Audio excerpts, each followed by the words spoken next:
Amigos de Meridiano.com, buenos días, bienvenidos a este espacio informativo del Meridiano. Te ubican las noticias a esta hora de la mañana. Nos acompaña en la sede principal del diario Meridiano el rector de la Universidad de Córdoba, Jairo Torres. Vamos a hablar de diversos temas. Señor rector, muy buenos días, bienvenido a Meridiano una vez más. Y empecemos por esos encuentros académicos que sostuvo en Alemania, los resultados y con quienes se reunió por allá. Gracias, Henry. Buenos días a ti y, por supuesto, un saludo cordial a quienes nos sintonizan en este momento. En el marco de esta política de internacionalización de la Universidad de Córdoba, pues hemos estado en un trabajo de integración y de articulación a las comunidades científicas a nivel internacional. Y recientemente tuvimos la oportunidad, en una misión académica coordinada por la Asociación Colombiana de Universidades ASCUN, que representa el sistema mixto de educación superior en Colombia, es decir, público y privado. Pues fuimos a Alemania, estuvimos en Berlín, en Múnich y en Nuremberg, 3 ciudades importantes de este país. En ello formalizamos un convenio histórico con el ministro de Ciencias y Artes del estado de Baviera en Alemania, es decir, una relación de estado a estado muy importante que permite que nuestras universidades se puedan integrar ahí en términos de intercambio académico, de movilidad de estudiantes, de profesores, igual que lo hicimos con la Universidad de Berlín, igualmente que lo hicimos con la Universidad de Nuremberg, es decir, convenios que fortalecen nuestra política de internacionalización, que nos permite ahora, con base en nuestras capacidades científicas, cómo nos integramos allí, cómo profesores de allá vienen acá, cómo profesores nuestros van allá, cómo podemos hacer proyectos de investigación en conjunto, en fin, en eso consiste la política de internacionalización, sobre todo para estudiantes. Y en Alemania hay una particularidad, que si bien es cierto, muchas veces hay una barrera, Henry, es el tema idiomático, es decir, el idioma. La ventaja en Alemania es que cuando un estudiante nuestro puede ir allá a desarrollar un proyecto de investigación, un trabajo de investigación, él escoge el idioma en que quiere trabajar su proyecto de investigación. Entonces, si él escoge un profesor, el español, pues le asignan a un profesor de allá que hable el español. ¿Sí? Okay. Entonces, digamos, eso facilita mucho. Y es un modelo educativo, entre otras cosas, Henry, de aprender. Digamos, la mayor parte de los modelos educativos europeos que han avanzado mucho, sobre todo que son modelos educativos donde el Estado financia, sostiene. En el tema de investigación ellos trabajan todo lo que tiene que ver con investigación aplicada. Es decir, hay un vínculo entre la universidad y el sector externo, el sector productivo. Usted sabe que Alemania es una de las 10 economías más desarrolladas del mundo. Allá se encuentran empresas como Audi, Mercedes-Benz, BMW, y cómo estas empresas van a la universidad para que sea la universidad la que desarrolle las tecnologías que se implementan en estos vehículos, por ejemplo. O las empresas farmacéuticas van y contratan a la universidad y financian a la universidad para que la universidad desarrolle investigación científica. Digamos, es un modelo para tener en cuenta en Colombia que estamos transitando hacia allá, es como nosotros nos vinculamos, es como el caso de la Universidad de Córdoba, tiene que estar más vinculada de manera recíproca con el sector productivo, el sector lácteo, el sector ganadero, el sector de los alimentos, porque es allí en la universidad donde se hace la investigación, se desarrollan prototipos, se hacen avances científicos que se integran, digamos, a esos procesos para fortalecerlo y hacerlo mejor.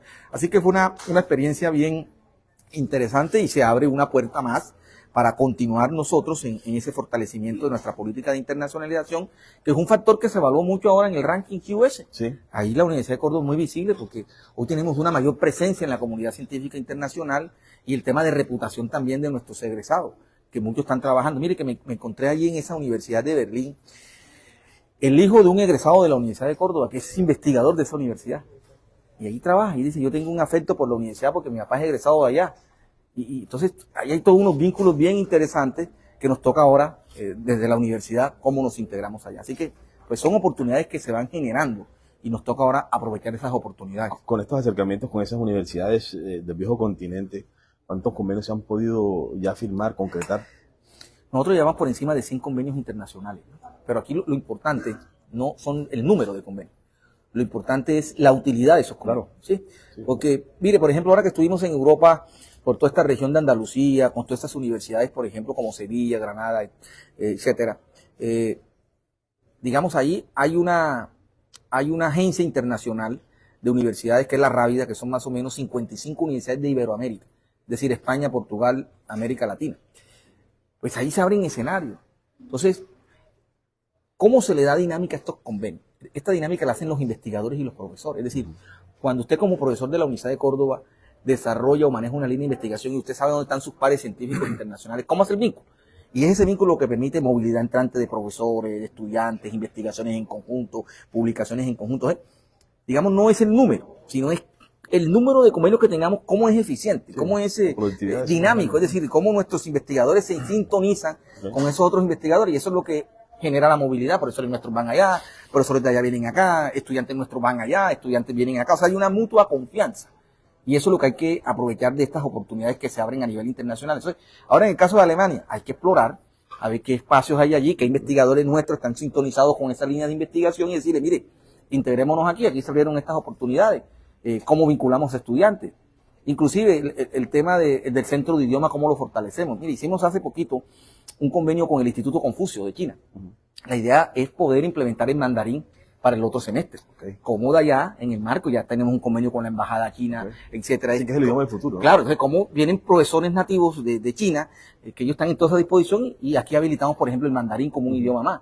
Cómo habilitamos el alemán como un idioma más. Entonces, cómo tú aprovechas estas relaciones, en el caso, por ejemplo, con el Ministerio de Ciencias y Arte del Estado de Baviera, que vengan profesores de allá acá, nativos, y están aquí un año. Y usted dice, listo, abrimos, por ejemplo, en el Centro de Idiomas alemán, y lo abrimos al público. Entonces, digamos, en eso consiste hoy hablar de globalización de la ciencia. Es decir, la ciencia es global. Cómo nosotros nos integramos a esa ciencia global y fortalecemos capacidades en nuestro territorio. Entonces, eso es lo que permiten estos convenios, y ahí el liderazgo que hay que hacer ahora es cómo los aterrizamos y cómo la universidad se ve beneficiada y desarrolla capacidades a partir de estas relaciones internacionales. Te aterrizo en el tema local. Hace un par de días se reunieron con la ministra y con el propio presidente Gustavo Petro, los 64 rectores de universidades públicas y de institutos tecnológicos. ¿Valió la pena el llamado que se hizo para que tuvieran en cuenta un actor tan importante como son las directivas de las universidades en todo este plan de reforma integral de la Ley 30 que quiere hacer el gobierno? Mire, Henry, este es un tema bien interesante. Y es que sí, digamos, nosotros hoy somos un actor importante, el SUE es un actor importante. No ahora. Usted se ha dado cuenta del trabajo que hemos hecho en los últimos años de contribuir en la comprensión de la problemática y de la complejidad sobre este tema, ¿sí? Ha sido un trabajo continuo. Usted y los medios de comunicación han sido testigos de ese esfuerzo, tanto en el gobierno anterior como en este gobierno, de nosotros aportar para que el país avance en materia de educación superior. El tema, por ejemplo, de cobertura, donde nosotros pues hemos mostrado cifras que son alarmantes en materia de cobertura. Hoy el 46% de los jóvenes en Colombia no tiene acceso a educación superior. ¿Cómo avanzamos allí? Entonces, digamos, este gobierno recopila e integra en su apuesta del Plan Nacional de Desarrollo lo que el SUE ha venido planteando en materia de educación superior. Entonces, si usted mira el Plan Nacional de Desarrollo aprobado, en el capítulo de educación que encuentra cobertura, pues nosotros somos los que producimos el tema de cobertura. Entonces el gobierno dice, listo, hay 2 millones de jóvenes que hoy no tienen acceso a educación superior. El gobierno puede hacer un esfuerzo y es llevar 500.000 jóvenes a la educación superior. Bueno, listo, ¿cómo lo vamos a hacer? El SUE le dice, mire, lo podemos hacer de la siguiente manera. Sí, el tema de financiamiento, mire, estamos desfinanciados. Hay que reformar estos artículos porque de lo contrario la universidad no va a ser sostenible. Regionalización, mire, hay experiencias, nos muestran en las universidades territoriales de cómo una universidad pública se puede regionalizar. Le hemos colocado el ejemplo de Córdoba y así hay muchas otras universidades en el país. Así que, digamos, nosotros hemos colocado en el tema de la agenda nacional, de la agenda pública nacional, todos estos temas que antes no se discutían, que la gente no la conocía, ni siquiera el sector mismo los conocía. Yo creo que ahí hay un avance importante. En donde hemos tenido diferencias, digamos, constructivas, si se quiere, porque lo que nos anima es a que esto salga adelante. Digamos, la apuesta aquí es que logremos llevar 500.000 muchachos a la educación superior. Pues en eso estamos empeñados y tenemos un compromiso, y lo que hemos dicho, nosotros concurrimos con nuestra experiencia y nuestras capacidades. Pero a un año no se ha logrado cupo. El presidente lo reconoció, yo hice el diagnóstico. Esto que estoy diciendo aquí se lo dije al presidente hace un par de días. Hice el diagnóstico, le dije al presidente, su gobierno hizo una apuesta por esto. Hay un tema de financiación. Y a un año, pues no se ha creado un cupo. Y efectivamente, cuando él interviene, cita y dice, lo que dice el rector, es cierto, no creamos un cupo en un año. Y la apuesta del gobierno es ampliar cobertura. Entonces, digamos, es ahí donde estamos como sistema, como sector diciéndole, oiga, este indicador no se está alcanzando, hay que empujarlo. Entonces, digamos, estos encuentros permiten eso, de que haya un reconocimiento por parte del gobierno de que en el ejercicio o en la marcha de ciertas políticas no se está avanzando al ritmo que se debe avanzar. Y con relación a la Ley 30, pues nosotros la semana pasada le enviamos, no hablo de nosotros, hablo del SUE, del sistema, una carta que el mismo presidente retuiteó en el Twitter mío. El presidente lo retuiteó como retuiteó lo otro, porque él es consciente de que pues, nosotros estamos hablando con argumentos. Entonces, ¿cómo vamos a ir en contravía de la realidad? Pues ese sería un absurdo. Entonces, uno cuando gobierna tiene que estar abierto a reconocer quién tiene y quién no tiene la razón. Esto no es un asunto de disputa política o quién gana más espacio. ¿No? Esa no es la motivación de nosotros como SUE. La motivación de nosotros es que nuestras universidades se fortalezcan y que el impacto que nosotros generamos en los territorios surta el efecto que debe surtir. Y eso es lo que nos mueve. Entonces, le señalamos al presidente, nuevamente lo he dicho en la carta, presidente, para nosotros, una ley de educación superior es fundamental para el país. Y esto requiere tiempos, esto requiere que los actores participen, esto requiere que haya un debate. Por eso, pero rector, una de las inquietudes de ustedes era esa, que el tiempo era muy corto para presentar una reforma el próximo 20 de julio. Como el gobierno ya dijo que le iba a presentar el 20 de julio. Así es. O sea, ¿no hubiese sido mejor escucharlos antes y no generar ese cortocircuito que se generó durante las últimas semanas? No, es que no hubo ningún cortocircuito, hubo posiciones frente a temas, y eso es normal en este tipo de escenarios, ¿no? Una posición de nuestra frente a una posición del ministerio. Bueno, el presidente nos dice, ustedes tienen la razón, eso requiere tiempos, pero para nosotros es importante avanzar en esto y que el debate lo demos en el Congreso. Entonces la posición nuestra frente a eso es, respetamos la posición del gobierno, porque el gobierno es autónomo, quien presenta el proyecto es el gobierno. Sí. Nosotros desearíamos que se hubiese hecho en las condiciones que nosotros planteamos, que hubiese el debate más amplio, todos los actores, la sociedad civil, etcétera, etcétera. Pero bueno, él dice que el debate lo demos en el Congreso. Pues obviamente se hubiera dado un debate antes y un debate también en el Congreso. Entonces nosotros en eso hemos sido respetuosos, seguimos listos. Nosotros respetamos la posición del gobierno, se radica el 20 de julio y vamos al Congreso a dar el debate sobre esta ley de educación superior. De lo que el gobierno les planteó en esa reunión de esta reforma integral a la ley 30, ¿qué inquietudes le quedaron a los rectores? No, la inquietud es lo que manifestamos en la carta y se lo manifestamos ahí en la reunión nuevamente. Es nuestra postura de que esto requería más tiempo para poder escucharnos. Sí, pero de fondo, ¿qué? ¿Qué inquietudes les genera? ¿O simplemente escucharon generalidades? Las inquietudes que nos genera es conocer qué tipo de texto se va a presentar el 20. Nosotros esperamos que antes del 20 de julio pues podemos conocer el borrador del texto que se va a radicar, como se han conocido los otros textos de reforma. Pero es que no pase como ha sucedido con las otras reformas, que se concilia algo y luego se presenta un texto diferente. Sí, por eso. Esa ha sido la gran duda. Ahí va a ser el texto que el gobierno va a radicar con base en el ejercicio que hayan hecho hasta el momento. Sí. Pues nosotros no conocemos, esperamos conocer cuál es el texto y sobre ese texto pues nosotros integraremos nuestras posturas, nuestras posiciones y las defenderemos o contribuiremos con ella en el debate en el Congreso. Ahora, falta ver también cuál va a ser la posición del Congreso, ¿no? Sí. Ya, porque aquí estamos en un escenario bien interesante. Es decir, una cosa es lo que nosotros hemos dicho, una cosa es la que plantea el gobierno, pero quien decide aquí es la deliberación del Congreso. Y seguramente el Congreso se tomará su tiempo, el Congreso estructurará una metodología, el Congreso abrirá los espacios y escuchará a todo el mundo. Y al final el Congreso es el que toma las decisiones. Sí, entonces, digamos, esto no partimos de una certeza, no sabemos qué puede pasar. Y se ha hablado de la posibilidad de llevar este tema a las regiones, que las regiones también conozcan qué es lo que va a suceder con la educación del país. Es posible que eso ya puede ser las metodologías que traza el Congreso. Sí, nosotros hemos tenido un acercamiento muy importante, Henry, con la Comisión Sexta de Cámara y Senado, porque recuerde que ahí está haciendo trámite la reforma del 86 y 87. Yo soy muy dispuesto. Ayer hablé con un par de congresistas también, y están, bueno, como que el SUE apoye el debate que va a hacer el Congreso. Y una metodología que puede surtir en ese espacio que abre el Congreso será los debates regionales. El SUE está estructurado por capítulos, son 6 capítulos que representan la geografía nacional. Entonces, digamos, el Congreso ya va a tener, como diría uno en el ardor futbolístico, el balón en su terreno. Entonces, el Congreso dirá, listo, esto lo vamos a viabilizar, pero lo vamos a viabilizar así, vamos a abrir estos espacios, vamos a escuchar a todo el mundo, etcétera, etcétera. Y al final es el Congreso quien va a determinar. Hay una particularidad, no se lo olvides, Henry, que esta segunda legislatura tiene una particularidad, y es que los congresistas van a permanecer más en los territorios que en el Congreso, porque los congresistas se van a sus territorios a hacer política. Entonces, digamos, el Congreso no va a tener la afluencia permanente y esto podrá extenderse en el tiempo. Es decir, nadie garantiza que una reforma de esta naturaleza, de acuerdo a la coyuntura política... Es que es posible que lleguemos a 2 años de gobierno y no se cree un solo cupo de... Sí. No, la postura del presidente, y ahí fue lo que dijo, es que la prioridad es cobertura. Y que lo que se requiere es que arranquemos ya con cobertura. Dice, le dijo al ministerio, necesitamos cobertura, porque esa es la apuesta que tenemos. Cobertura, obviamente, con calidad y con pertinencia. Y las universidades lo que estamos es dispuestas a decir, listo, bueno, eso es lo que queremos. De ahí el programa que planteó el ministerio de la universidad en el territorio. Sí. ¿Por qué? Porque hay que hacer algo muy importante y ellos recogen lo que nosotros hemos propuesto, Henry. Y es el tema de que si hay un esfuerzo en cobertura, debe llegar a las zonas más vulnerables. O sea, ¿cuáles son las zonas más vulnerables, Henry? Donde el indicador de cobertura es bajo. Y yo se lo he explicado a usted. Usted toma el mapa de la geografía nacional y dónde están los indicadores más bajos, el Caribe, el Pacífico y el sur del país. Entonces, por ejemplo, ¿cómo impactamos en Córdoba? Y en Córdoba, ¿cómo le llegamos a los muchachos del sur, del Alto Sinú, de esa Córdoba rural, invisible, periférica, que si no hacemos esfuerzo, esos muchachos nunca van a tener la oportunidad de ingresar a la universidad. Entonces, ese programa de la universidad en el territorio lo que apunta es a eso que hemos propuesto desde el SUET, cómo le llegamos allá. Entonces, eso es lo que esperamos que ya comience a operativizarse. Es decir, la disposición nuestra es listo. Si el gobierno ratifica que la prioridad y la bandera es ampliación de cobertura, pues arranquemos en ampliación de cobertura. Okay. Las universidades estamos dispuestas con nuestras experiencias en los territorios. Yo le digo a usted, se lo dije al presidente, yo tengo la sede de Sagún. Esa es una sede que tiene capacidad para 3.000 estudiantes. Hoy tengo 450.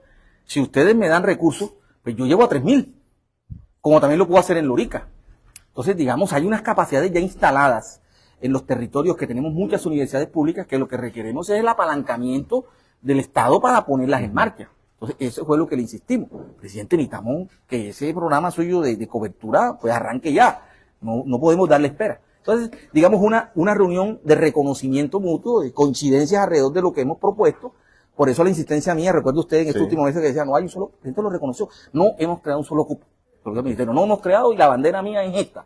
Y eso hay que trabajarlo ya. Okay. Entonces esperamos que el ministerio reaccione y comience pues en este segundo semestre del año 2023 a que avancemos en cobertura. Doctor, el SUET dio un paso importante con el tema de la modificación a los artículos 86 y 87 de la Ley 30, que prácticamente se convertiría como el salvavidas financiero y económico de las universidades públicas. Quería preguntarle, hoy el gobierno no cuenta con las mayorías en el Congreso. Si se hunde esa reforma integral de la Ley 30, ¿qué va a pasar con ese avance que se dio en la Comisión Sexta de Cámara, donde se aprobó ya en primer debate la modificación de esos artículos? Sí, ahí son dos cosas, Henry. Nosotros partimos de un criterio y esperamos que, digamos, esa es una lectura, ¿no? Que el trámite de una reforma como esta, que es la reforma de la educación superior en Colombia, que debe estar despojada de cualquier tipo de prevención, prejuicio y de sesgo ideológico de cualquier naturaleza. Porque eso es, para mí, y se lo dije al presidente, esta es la ley más importante de su gobierno. Y la ley más importante en las últimas décadas en la historia de Colombia. Sin desconocer las otras reformas que se han presentado. ¿Por qué, Henry? Porque es que una sociedad se edifica sobre la educación. Es desde la educación donde pensamos cuál es el tipo de ciudadano que debemos formar. Cuál es el proyecto de nación que debemos construir. Entonces, para mí, esta reforma debe suscitar un debate profundo y amplio entre todos los actores de la sociedad. Yo creo que ahí el Congreso tiene la oportunidad de mostrar su grandeza. ¿Cuál es el país que necesitamos construir? Y es la educación la que nos da las bases, los fundamentos del país que debemos construir, que debemos reorganizar, que debemos rediseñar.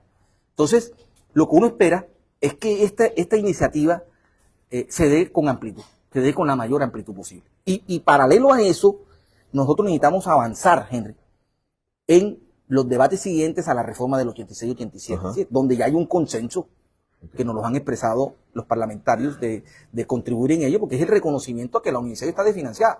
Entonces, mirar cómo las dos cosas van, porque si la reforma integral no logra, digamos, avanzar, ni dar resultados, ni alcanzarse, pues como el 86 y 87 sí. Entonces, allí nos toca a nosotros desde el SUBE hacer un trabajo juicioso, de contacto permanente, es decir, estar en el Congreso, estar de la mano. Por ello, ahora, a finales de este mes, vamos a hacer un foro con los congresistas de la Comisión Sexta Cámara, precisamente sobre estos temas. O sea, ya nosotros estamos en ese diálogo con los congresistas y hasta el momento lo que hemos visto de ellos es apertura a discutir el tema. Obviamente, una cosa es la discusión y otra cosa es qué puede surtir o qué puede generarse de la discusión. Usted sabe que en eso no tenemos la certeza, pero lo que esperamos es esto. Yo creo que esta discusión del Congreso alrededor de una ley general de educación superior tiene que estar despojada de cualquier sesgo, de cualquier naturaleza. Creo que es una discusión, es más, yo pienso, y lo he dicho, Henry, creo que es la forma de cómo el país político representado en su Congreso hace un diálogo franco, amplio y sincero con el país nacional representado en la sociedad colombiana desde aquí. Okay. Pues yo creo que eso es lo que debe suscitar. Yo creo que esto no debe estar, ese es el escenario natural para hacer un debate, decir cuál es la educación superior que requiere Colombia. Inclusive, mire, Henry, repensar todo eso. En Colombia, el sistema educativo, cuando usted compara este modelo educativo nuestro con otros países, encuentra que aquí el sistema es disperso. El preescolar por un lado, la básica y la media por otro lado, la técnica y la tecnológica por otro lado, el SENA por otro lado, la superior por otro lado. ¿Cómo integramos todo eso? Eso lo va a generar el debate. ¿Cómo repensamos el tema de la autonomía universitaria? La autonomía universitaria que encarna la actual ley, que es la Ley 30 del 92, es una reivindicación de la reforma de Córdoba en Argentina hace más de 80 años. Revisar esa autonomía realmente ha permitido que la UNISA se blinde de la injerencia politiquera regionales. ¿Sí? Es decir, son temas que nos suscitan aquí. El tema de los gobiernos universitarios. ¿Sí? Es decir, es cómo repensamos la universidad. La actual ley lleva 30 años. ¿Qué cosas buenas tiene esa ley? ¿Qué cosas no han sido buenas en esa ley? Y hay un elemento importante que es la discusión de fondo. Se la voy a decir cuál va a ser. La actual ley, que fue creada en el año 1992. Recuerde que la Constitución se expidió en el año 91. Y la Constitución nació de un mundo global que cambió. Recuerde que en el año 1989 se desintegró el muro de Berlín. Y el muro de Berlín era la representación simbólica de un mundo dividido en dos modelos, el modelo capitalista y el modelo comunista. ¿Cierto? Entonces, mire lo que pasa en el año 89. En el año 90 se comienza a generar toda una teoría en el mundo. Textos como lo de Fukuyama, del fin de la historia y el último hombre, donde Fukuyama decía que habíamos llegado al último estadio de evolución de la humanidad, que era el capitalismo, todas las concesiones neoliberales. Y en el marco de ese mundo, que algunos llamaban unipolar, ¿sí? Por un solo modelo, el capitalismo ganó la Guerra Fría. El capitalismo ganó la Guerra Fría. Y el mundo se globalizó y comenzó a hablar de globalización, de capitalismo, neoliberalismo. En el año 91, aquí se construyó una constitución, que es la que hoy es vigente, una constitución garantista de derechos fundamentales, en un mundo totalmente contradictorio. Y en el año 92 se crea la Ley 30. O sea, la Ley 30 nace de una constitución de carácter garantista de derechos fundamentales. Esa constitución del 91 plantea, esa Ley 30 del 92 plantea, la educación es un servicio público. ¿Sabe qué se va a plantear en esta nueva ley? Que la educación es un derecho fundamental progresivo. ¿Qué significa eso? Que la educación la asume el Estado y el Estado la garantiza al conjunto de la sociedad. Distinto a un servicio público. ¿Cuál es la diferencia entre un derecho fundamental progresivo garantizado por el Estado y un servicio público? Que el servicio público está sujeto a quien tenga poder adquisitivo de acceder a él. Por eso en Colombia se constituye un sistema mixto de educación superior, público y privado. Y por eso ustedes ven los indicadores que hemos mostrado, el 46% de los jóvenes no tienen acceso. ¿Por qué? Porque no tienen el poder adquisitivo de ingresar al sistema privado. Entonces, ahí hay un cambio de concepción gigantesco que seguramente va a generar una gran discusión, porque la universidad privada, bajo esa nueva concepción, se va a debilitar profundamente y va a tender a desaparecer. Porque si el Estado asume, como pasa en los países desarrollados. Yo acabo de venir de Alemania. En Alemania hay 300 universidades, 30 son privadas, 270 son públicas. Las privadas quedan como una opción libre de una persona que dice, yo voy ahí porque quiero estudiar ahí, porque tengo con qué pagar. Pero el resto es del Estado. Entonces, mire que aquí va a haber una discusión bien interesante que la gente no se ha percatado. Y es lo que el gobierno está planteado. La educación, un derecho fundamental progresivo garantizado por el Estado. Y la actual ley dice, la educación es un servicio público. Como servicio público está abierto, lo presta el Estado, lo prestan los particulares. ¿Qué ha pasado? Pues el Estado se apartó de esa responsabilidad, por eso esos indicadores que nosotros hemos mencionado. 2 millones de jóvenes sin acceso a educación superior. ¿Y por qué en 30 años eso se incrementó así? ¿Y por qué no se desarrollaron capacidades? 34 universidades públicas apenas, en un país con 50 millones de habitantes. Vaya y compare los otros países cuántas universidades públicas tienen. O sea, Colombia no avanzó en eso. Colombia, pues como era un servicio público, pues otros lo comenzaron a prestar. Claro. Y el Estado dijo, porque si los otros lo están prestando, que lo preste el otro. Lo que no cayó en cuenta el Estado, o sí cayó en cuenta, pero no intervino, es decir, que es una responsabilidad social. El Estado tiene responsabilidad. Gran parte de los sectores sociales, el Estado puede descuidarlos, Henry. Eso ha sido un error de nosotros. No es que nos vayas en contravía de la iniciativa privada, tiene que existir. Pero hay cosas que el Estado, si no las presta el Estado, ¿quién las va a prestar? Por ejemplo, en un país con profundas inequidades, si el Estado no garantiza la educación superior, ¿qué va a pasar con esos muchachos? Esa es una discusión interesante. Y en la reunión con el presidente y con la ministra quedó planteado que esta reforma va a tener prioridad, porque hay otras reformas que están en camino también, la laboral, la pensional. Por eso digo, Henry, se va a radicar y seguramente eso va a ser un debate por una particularidad. Este es un sector muy especial. Este es el sector de los jóvenes. Y los jóvenes que están participando en la construcción de esta propuesta que se va a radicar el 20 de julio, pues van a estar muy vigilantes y van a estar muy activos. Entonces, digamos, este sector va a tener una particularidad y la mirada del Congreso va a ser muy interesante. Es decir, a diferencia de otros sectores que son mucho más formales, por ejemplo, ahora con el debate de la salud, que son ya gremios más consolidados, Sí, sí. etcétera. Acá no, acá son los estudiantes. O sea, estos estudiantes que han participado en estas Pero asambleas. eso no puede considerarse, no se puede ver como una medida de presión también. Pues Henry, Tirar a los jóvenes a la calle a reclamar. usted sabe que digamos la presión social, son formas de expresiones democráticas, la resistencia social, la desobediencia civil, la presión social, pues son espacios de participación en un sistema democrático. Entonces, el Congreso siempre está sujeto a eso. El Congreso está sujeto a presiones sociales. El Congreso está sujeto a que haya resistencia social, desobediencia civiles, etcétera. El problema de Colombia es que nosotros hemos tenido una democracia muy homogénea, digamos, en términos de que estas expresiones son pocos. Por ejemplo, nosotros aquí no hemos tenido casos explícitos, por ejemplo, de desobediencia civil, o casos explícitos así como de presión social, como pasa en otras democracias. Recuerde, por ejemplo, en Francia, que es el caso más emblemático. En Francia, cuando el Congreso no accede a cierta reforma, pues sale la sociedad francesa a las calles a presionar al Parlamento francés. Eso son presión social. O expresiones de la democracia norteamericana, de la desobediencia civil. Frente a una ley que pide el Congreso, no acatamos la ley. Entonces son, digamos, expresiones muy elevadas de democracias desarrolladas. Nosotros acá no. Acá estamos acostumbrados a que el Congreso se aísla realmente del Estado-Nación, digamos, de ese país nacional, se aísla. Entonces, esta ley seguramente tiene una particularidad, es que aquí están los intereses de los jóvenes, de mucha gente, que ven esto la posibilidad de realizarse. Y eso va a generar una atención particular, y seguramente la mirada hacia el Congreso será permanente. Y eso puede generar lo que usted dice, presión social, manifestaciones, movilizaciones, agitaciones, las universidades activas, porque esto es un sector que tiene unas características bien particulares. También hay un capítulo especial para el tema de los docentes, la capacitación de los docentes en esta reforma. Es que la reforma está compuesta, si usted revisa la actual ley 30, pues ahí está todo el tema de gobierno, está todo el tema de autonomía universitaria, está el tema docente, el tema de investigación, o sea, todos los componentes digamos, de una universidad, es cómo se conciben ahora en esta nueva ley. ¿Y qué discusión suscita eso? O sea, le digo, aquí tenemos la oportunidad histórica de que el país realmente se piense desde la educación, que vaya más allá de las universidades, que vaya más allá de la educación como tal, sino que se integre a la sociedad. ¿Qué están pensando los campesinos? ¿Cómo estamos pensando nosotros, por ejemplo, en la zona rural? ¿Cómo estamos pensando una educación rural, por ejemplo? ¿Cómo estamos pensando una educación desde la pluralidad de los grupos étnicos, de esa diferencia étnica, social, cultural que hay en Colombia? ¿Cómo la estamos integrando a una visión de educación que le responde al país? ¿Cómo estamos pensando la investigación científica? ¿Cómo estamos pensando nosotros la autonomía universitaria? ¿Cómo estamos pensando el gobierno universitario? ¿Siguen los consejos superiores?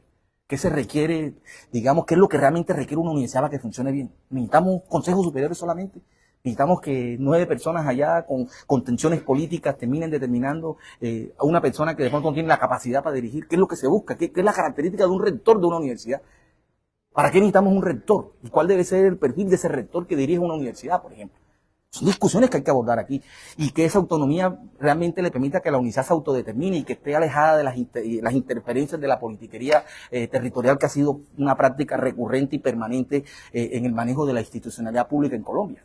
Esas son discusiones que seguramente se abordarán ahí. Oiga, rector, ahora que usted habla de autonomía universitaria, con las reformas que ha venido proponiendo el gobierno nacional, se han hecho muchísimos cuestionamientos, y muchos hablan de la concentración de poder y de autoritarismo por parte del gobierno nacional. ¿Ustedes no temen que esa autonomía universitaria que hoy tienen pueda pasar a manos directamente del Estado? Esa es la discusión, Henry. Esa es la discusión. Porque usted dice, bueno, hoy tenemos una autonomía.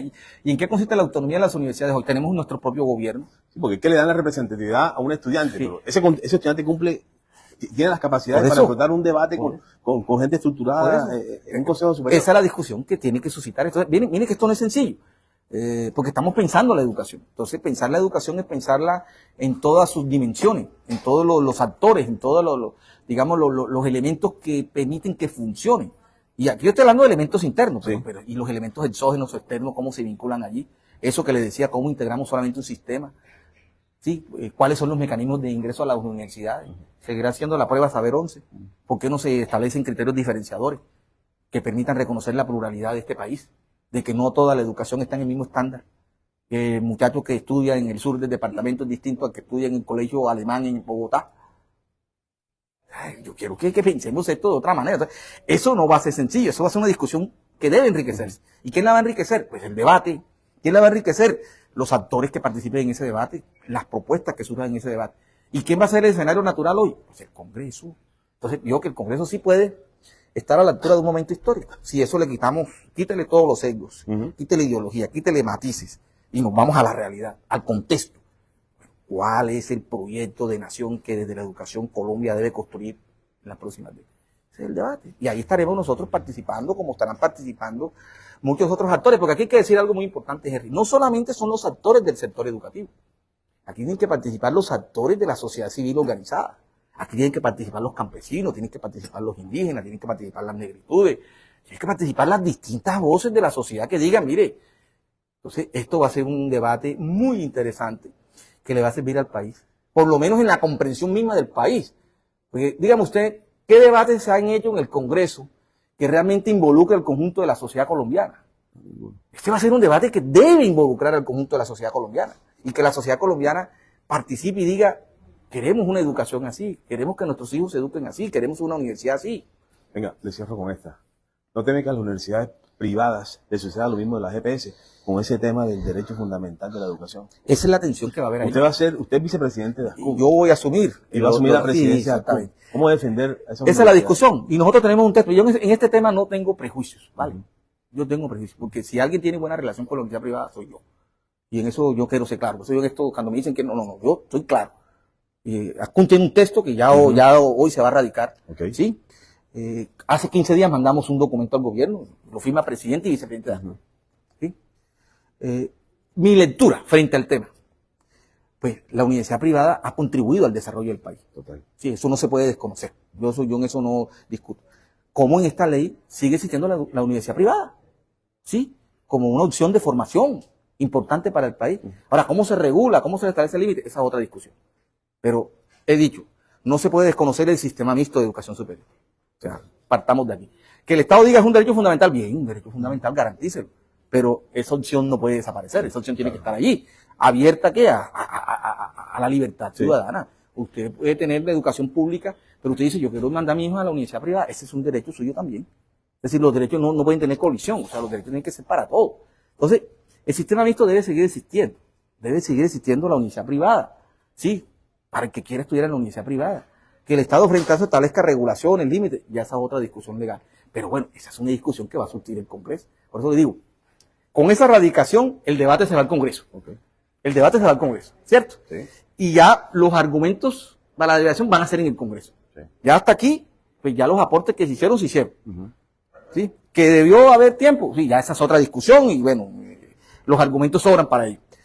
Pero ya a partir del 20 de julio, todo debemos concurrir ahí. Entonces, ¿qué pasa? ¿Qué va a hacer? Las agremiaciones, por ejemplo, las CUN, pues como gremio va a estar ahí, el SUE estará ahí, ACIET estará allí, las ITTU estarán allí, y todos los gremios que congregan, como dice usted en el caso de la salud, la GPS, acá son los gremios que están, y esos gremios irán allá y todos discutirán, y esos gremios tienen buenas relaciones con congresistas, y así como, y todo eso será un diálogo bien interesante, que es lo que nosotros pretendemos que se dé. Entonces, eso es lo que va a venir, Henry. Entonces, yo pienso que esperemos que genera el debate, pero creo que no se puede desconocer lo que hasta el momento, en medio de sus imperfecciones o limitaciones ha construido Colombia en materia de educación, se puede desconocer. Es decir, hay que partir de lo que hoy tenemos y cómo lo que hoy tenemos se mejora y cómo lo que hoy tenemos contribuye a que la educación superior se masifique, se amplíe y le llegue al conjunto de la sociedad y al conjunto de los jóvenes. Eso es lo que buscamos.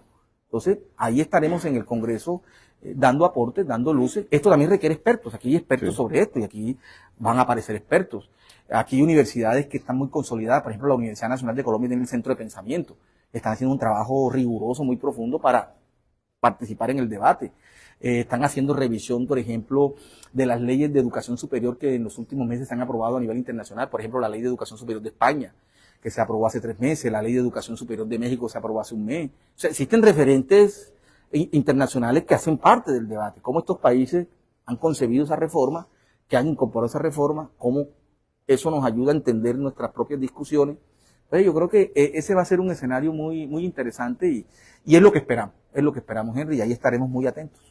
La clave es que ese indicador de acceso a la universidad aumente, claro. suba ese 23% en el que hoy se encuentra y otro aspecto muy importante, la regionalización, que es otra apuesta importante que se ha hecho. Es que la regionalización es una estrategia para ampliar cobertura. Por eso le digo, mire, hoy el 46%, el gobierno la apuesta que está haciendo, Hoy estamos hablando de un 56%. El gobierno apuesta a llegar al 62%. O sea, del 56 al 62 estamos hablando de 6-7%.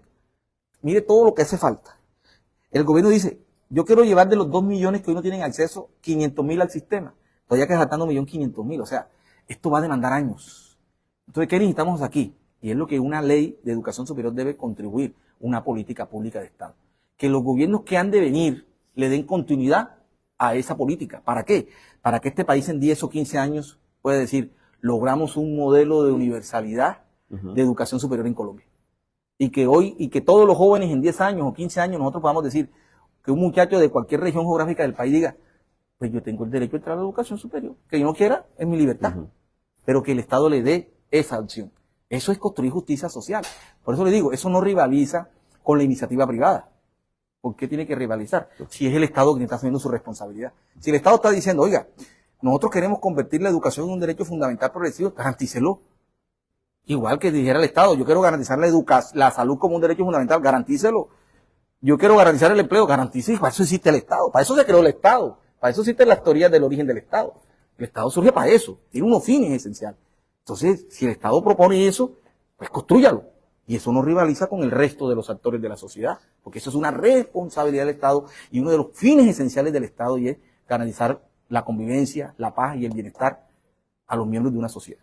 Estaremos muy atentos a ese debate, señor rector, y esperamos también que usted nos vaya informando cómo avanza todo este proceso de concertación en el Congreso de la República una vez se radique este proyecto el próximo 20 de julio. Gracias por este momento con el Meridiano. Gracias a ti, Henry, y un saludo cordial a todos los que nos están escuchando. Nos vamos, no sin antes decirles que les deseamos un feliz resto de día.